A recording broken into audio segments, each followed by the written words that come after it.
হোজাই যোগীজানত পথ দুৰ্ঘটনা তীব্ৰবেগী AS31A 0748 নম্বৰৰ অল্টো 800 গাড়ীখনে বিদ্যুৎ খুঁটাত খুন্দা মাৰে।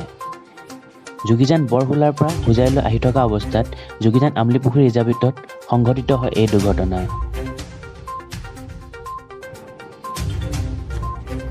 এটা ছাগলীক বচাবলৈ গৈ সংঘটিত হয় এই দুৰ্ঘটনা।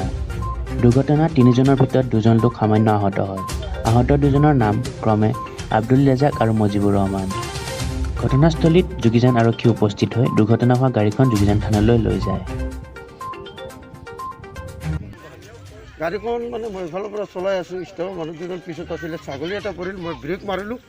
ব্ৰেক মাৰোঁতে মানে কেনেকৈ গাড়ীখন গ'ল মই নিজে গম পাওঁ। গাড়ীত কোন কোন আছিলে? গাড়ীত 3জন মানুহ আছিলে, মোৰ দাদা আব্দুল ৰাজাক, মজিবুৰ ৰহমান আৰু মই নিজে আব্দুল মালিক মই চলাই আছোঁ। কোনোবা আহত হৈছে নেকি? নাই, কোনোবা আহত মানে মজিবুৰ ৰহমান আৰু আব্দুল ৰাজাক তেওঁ অকণমান আহত হৈছে, নাকেদি খুন ওলাইছে, সেইকাৰণে মই মানে লগে লগে ডক্টৰৰ তাত পঠিয়াই দিলোঁ। ক'ত পঠাইছে?